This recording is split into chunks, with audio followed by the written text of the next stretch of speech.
Empower Radio presents Out of the Fog. Join intuitive guide and spiritual teacher Karen Hager for lively, positive conversation with lightworkers, healers, and dynamic wisdom keepers. Get ready for inspiration and connection. This is Out of the Fog on Empower Radio. Here's your host, Karen Hager. Hello and welcome to Out of the Fog. I'm Karen Hager. Each week at this time, we gather for spiritual conversation with enlightening guests, and I'm glad you're here. What if we are more powerful, more capable of creating miracles than we know? My guest today is Dr. Mark Mincolla, and he believes miracles don't just randomly happen. We create them, and that we can harness our innate power of healing to create lasting change. In his new book and film, he talks about how developing our superconscious mind and recognizing the consciousness that exists within each of us is what generates miracles. Are you ready to meet him? Mark Mincolla Ph.D. is a nutritional therapist and quantum energy healer who's transformed the lives of more than 60,000 patients over the last 35 years. He's integrated ancient Chinese energy healing techniques with cutting-edge nutritional science in what he calls electromagnetic muscle testing, a one-of-a-kind approach that zeroes in on each individual's unique nutritional needs. Dr. Mincolla's authored 7 books to date, and his new film and book, The Way of Miracles, Accessing Your Superconsciousness, is available now. You can find out more at thewayofmiracles.com. Mark, welcome to Out of the Fog.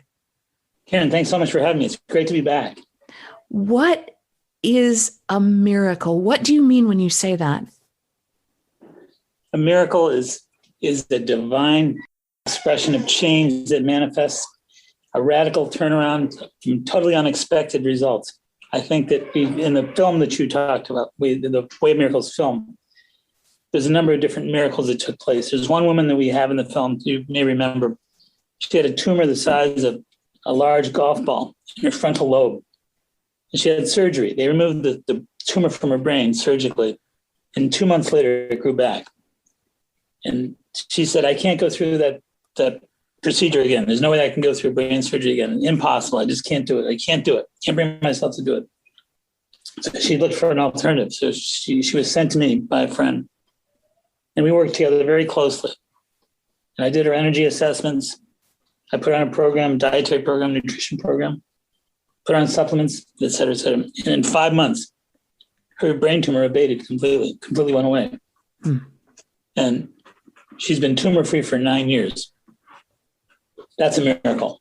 Wow. So again, not expected results, unexpected results from a divine perspective. So something other than the mundane nature of what we bring to the table makes miracles. So we're capable. I say there's 4 different components to human response to the prospect of miracles. Number 1, reject the prospect of miracles. That's impossible. I don't believe in that. Number 1, reject. Number 2, accept. We get past the rejection mode and we get into in the mode of, I suppose this can happen for other people, not for me. It can happen to Mother Teresa. It can't happen to me. Number 3, expect. We've moved beyond that. Now we're to the point where we're feeling more positive about the prospect of miracles, and we're thinking in terms of there's somebody out there that's capable of doing this stuff, John of God or somebody like that. And that's something I think we can expect to happen in the proper circles. Number 4, create. That's where we become superconscious, committed, determined, manifest, directed, if you will. And where we create the miracles that we are looking for. We're not waiting for them anymore. We're rolling up our sleeves and making them happen. What is superconsciousness? What do you mean when you say that? We have a conscious mind that's representative of a certain set of frequencies in the brain. The conscious mind can produce 2,000 bits of information, can process 2,000 bits of information per second. So the conscious mind is very powerful. All the aspects, all the facets of mind are pretty remarkable. But the conscious mind can process 2,000 bits of information per second. The unconscious mind, 400 billion bits of information per second.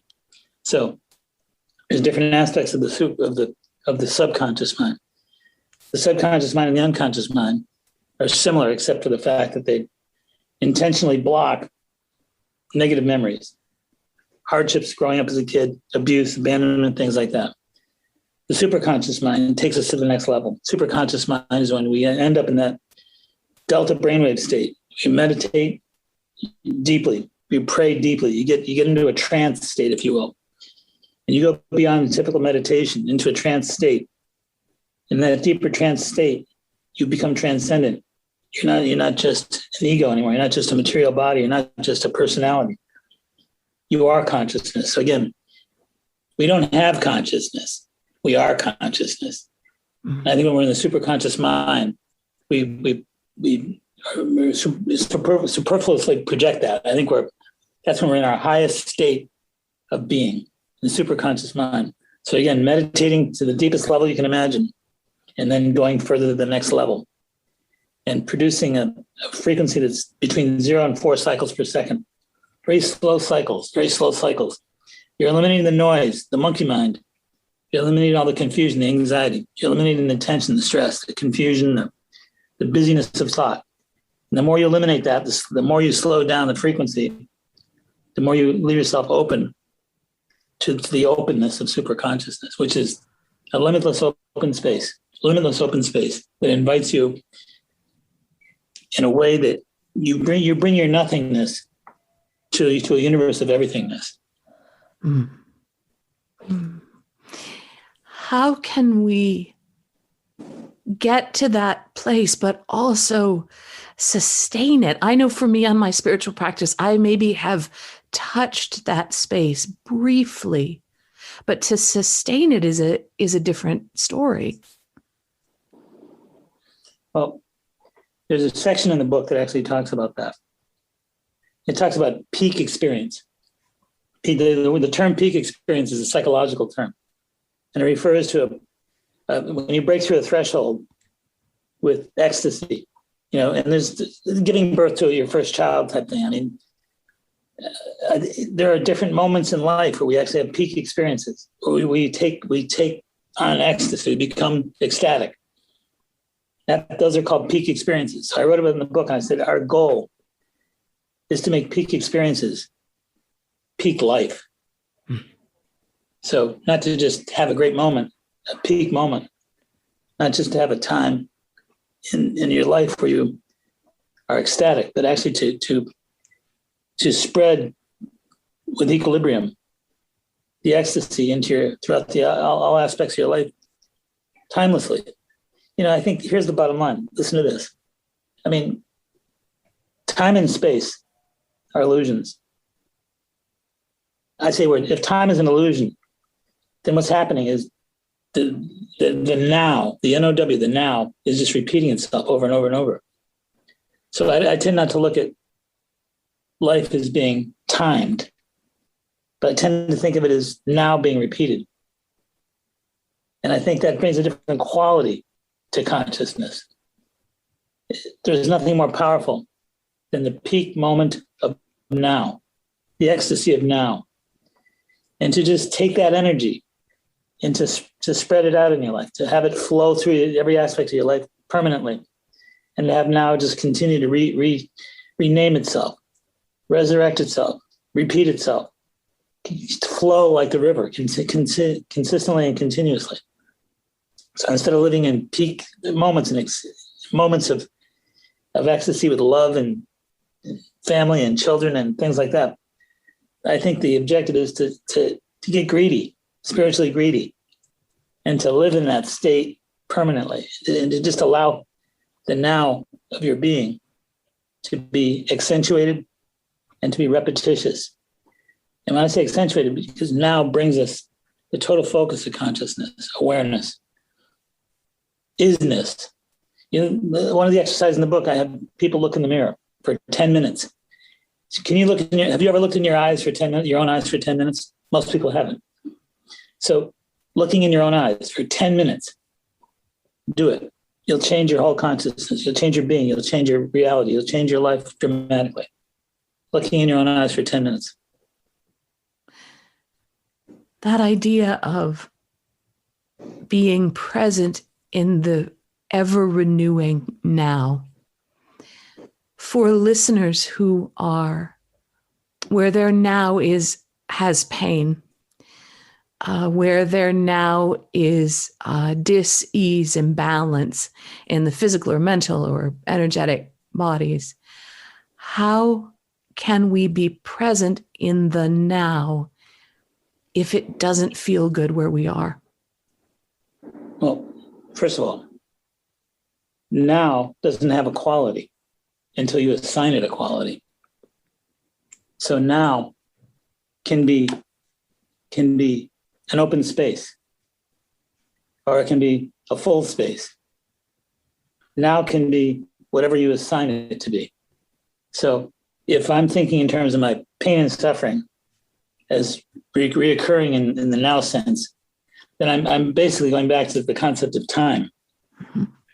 But I think I prefer to eliminate the time concept with now. I tend to want to create a permanent state that is free from all that assignment of negativity. And I think that the difference comes down to this. Are you assigning a fullness or an emptiness to now? And the fullness produces emptiness, and the emptiness produces fullness. So I propose we assign emptiness to now, and we allow it to take us to the place of fullness. In the book, you share your personal experience with health challenge. And as you share that, taking you to a really low place on the bathroom floor, you talk about how, as you then were going through rehab, and that your intention was so important, having a very clear intention, even though your intention seemed like different from the intentions of the people who were caring for you. You had much bigger goals for yourself than they thought possible. Can you say a little bit about how important intention is? To me, that's connected to that idea of whether I fill my now with pain or whether I allow it to be empty so it can fill up. So can you say a little bit about intention setting? Sure. I'd start off by saying that the producer of the film, Christina Bershilla-Bresson, and I met about 4.5 years ago. And we were introduced by one of my sons who knew her. And we prepared weekends, spare time, trying to map out the film. The goal of the film, the intention of the film, was to actually produce 6 different segments of patients that have been through miracle healings, remarkable stories. Because I've felt that I've produced and been involved in so many miracle healings in the last 35 years. And it just doesn't seem right that nobody understands what I've seen. And I can show it to you, and I can bring it to you, and I can inspire you, and I can educate you, and I can teach you, and I can prove to you that you're a miracle maker. So the goal of the film is to, like I said earlier, to awaken people to their miracle nature. And so in the middle of the film, unexpectedly, I was bitten by a Lyme tick. It wasn't just any old Lyme tick. I had to find the worst Lyme tick that ever existed. Mm. He gave me neuroborrelias. My nervous system was fried. I became increasingly inflamed with pain, joints, bones, muscles, ligaments, tendons. I became increasingly less able to move. My brain was inflamed. I had no balance. I couldn't walk. My walking got progressively worse. And at one point, as you point out, I went to the bathroom, brushed my teeth before bed, and I fell on the bathroom floor, hit my head on the tile floor, and I couldn't move. I was paralyzed for 14 hours in the bathroom floor. And I was unable to move my head, my fingers, my teeth were gritting. My brain was fried. I was absorbing. There was a bunch of bathroom chemicals that I actually knocked over, and then I was drinking and inhaling. I couldn't move my head enough out of the way to get away from them. So I was just inhaling these toxins, and I was unable to move. I was paralyzed. I was in pain. It was terrible. So during the 14-hour time on the floor, I had a lot of time to think about my spirit, my essence, my core, my soul, my source. So I called upon my source, and I said, it could be that I never will walk again. Am I prepared to live in a world without my balance, without my ability to move, without my ability to walk? Do I want to live? I had to ask myself the question, do I want to live? And 25 minutes went by and I didn't have an answer. And by the way, 25 minutes when you're on a bathroom floor is like an eternity. Yeah. And so during that 25 minutes, I didn't have an answer. At the end of the 25 minutes, I just inadvertently started screaming for help. I yelled out, can anybody hear me? Can you help me? Anybody help me? And when I started yelling for help, I answered myself. I knew that I wanted to live. I didn't know I wanted to live until I started screaming for help. So I called for help. Nobody heard me. Nonetheless, 14 hours after all this, 14 hours later, I was discovered and went to the hospital, to the emergency room. I was in the hospital for several days. I went to rehabilitation. They told me I'd never walk again. And if you did, you're going to need a walker. You're going to be limited, paralyzed, blah, blah, partially paralyzed. So I did all the blood tests, did everything I could do. And I became determined. Actually, when I was back on the bathroom floor after I decided that I cared to live, I decided that I was going to live. No question about it, but I was going to live fully. I was going to get all my mobility back. I was going to get my health back, my wellness back. I was going to get it all back. I was determined to do that. So I made that pact with myself in my mind. And I started engaging in deep meditative trance states to program my mind for success, for mobility, for health, fitness, and wellness. I started taking a number of different supplements. I started eating my diet went from good to real good. I changed everything. I just decided I was determined to become well again. And I did. I became well again. And so during the course of this movie, we said we have to change the direction of the book and the movie because there's a change that's taken place.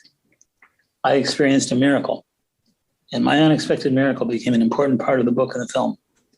So I told the story of my unexpected miracle with the backdrop of all the patients that I've worked with who taught me, by the way. I mentioned them in the book as being my teachers. I've watched so many terminally ill patients recover, and I've observed what drive inside them, what kind of thing happens to them, what kind of transformational shifting they go through. They've taught me, they inspired me, and without them, I wouldn't have had my miracle of recovery. So we reciprocate, we give to each other, we give back and forth to each other. The miracle power, out of love, out of compassion. So that was my personal story. You are listening to Out of the Fog, and I'm talking with Dr. Mark Mincolla. His new book and film is The Way of Miracles, Accessing Your Superconsciousness. You can find out more at thewayofmiracles.com. You mentioned how you took your diet from good to real good. And I know that nutrition is a huge part of the work that you do with your own patients. Are there things we are eating that we think are helping us that are hurting us instead? Yes, indeed. I mean, one of the things that we do, I developed a system, as you mentioned earlier in the introduction, Electromagnetic Muscle Testing, EMT. So we muscle test people for their food sensitivities, their food responses. We check all the foods, fruits, vegetables, proteins, all that stuff, fats, check everything. So there's an energetic relationship.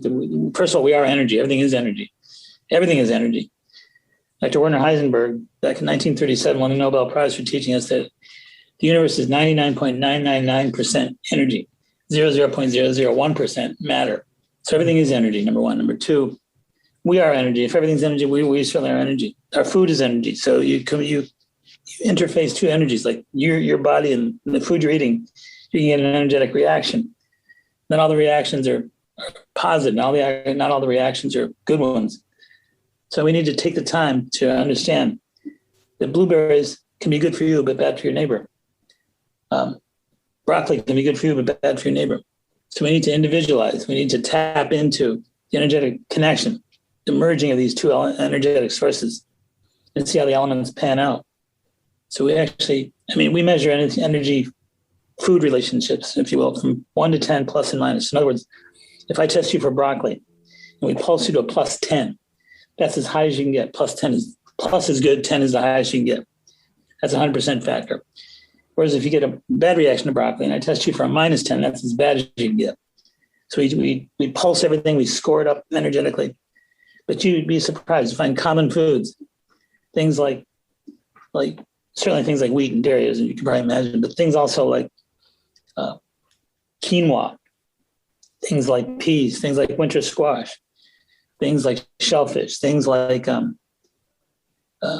red meat, things like almonds, sesame seeds. They often come out very negative, strong minus numbers from person to person. So my answer to your question, when you're measuring things energetically, you could discover that things can be really problematic from the perspective of eating what you think is a good food. And lo and behold, it's not so good for you. In the book, you share some details about a self-test called PPF. I wonder if that's something you can talk a little bit about. That's something the listeners could start with today, right? To start to get an idea of yes. what's good for them and what's not. Yes. So we're looking for the reflex of the muscles. So when your muscle reflexes are strong, you're getting a good reaction. When your muscle reflexes are weak, you're getting a negative reaction. So I say take your left fist, put it in front of your heart, about an inch or 2 inches off your heart. Then you take your right hand and you're going to like punch the fist. So your left fist is ready to either resist your push or give in and go to your chest. So again, the left fist in front of the heart, an inch or 2. And you think about a food like you call it the word wheat. And you take your right hand and you try to hit your fist. And if the fist in your left hand goes to your chest, it's losing its reflexive strength. And that's a negative. So anytime you lose your reflexive strength, that's the body's way of saying negative. Not good for us. We don't like that. So you take a list of your foods, take your top 10 most common foods, go right down the list, put them on a piece of paper and call them out loud. So you can say wheat, dairy, whatever you want to call it, broccoli, green beans. Put your left fist in front of your heart. Take your right hand and just try to push on it. If you resist and if you're not able to push it to your chest, that's a good sign. That's a strong sign. That's a resistant sign. That means it's safe. It's positive. It's good. If it caves in and you push hard and it goes to your chest, doesn't have the strength to withstand your push, that's an indication that it's not a good idea. It's probably not a healthy food for you. Energetically, a bad mix. And that's something simple you can do. Anybody can do it. If someone's listening today who's been told that there's something wrong with them, there's an illness, there's a condition, there's something going on with them, and there isn't any hope, what would you say to them about that? Well, as we said earlier, you can take an empty space. You can either fill it up, you can leave it empty. And I think that we assign the energetic properties of our empty space every day of our lives. We give assignments. We assign positive and negative images, concepts, energies to virtually every empty space we contend with. So I say that you want to leave your empty spaces empty. And you don't want to take anybody else's impressions of that. So if somebody's telling me that there's no hope for my body given a certain condition, it's important that I don't listen to them. It's important that I actually listen to my own response. That I take the time to tap into the fact that I may be really ready to build something new. I may be ready to make a miracle. I may be ready to create something, a new model of something. The world doesn't have to dictate, shouldn't dictate to you. You shouldn't be listening to it. Don't allow it to dictate to you. That's your empty space to work with. You can fill it up and assign whatever you want to assign to that empty space. So I'm the only one that assigns energy properties to my empty spaces. I don't let anybody do that. And I think it's important to love yourself, to care for yourself, to be your lover, your mother, your father, your sister, your brother, to be your doctor, to be your healer, to be your divine inspiration. And not to let not to let the world confuse any of that. Mark, thank you so much for talking with us today. Thank you. Pleasure. Thank you so much for having me. That is Dr. Mark Mincolla. His new book and film is The Way of Miracles, Accessing Your Superconsciousness. Both the book and the film are excellent, highly recommended. Head over to thewayofmiracles.com to find out more about that and about Mark's work. And of course, you're always welcome over at KarenHager.com. It's a great place to find out about upcoming classes and events. You can even book a private session with me if you are so inclined. You can find me on Instagram and Facebook at Fog City Psychic, and I've been putting these podcasts up on YouTube. We're just getting started with this, but if you search for Karen Hager on YouTube, those podcasts should pop right up. So if that's another way to consume these, go ahead and grab them. And thank you for listening today. Together, we are spreading a little more light in the world, and a little more light is always a good thing. Until next time, I'm wishing you peace.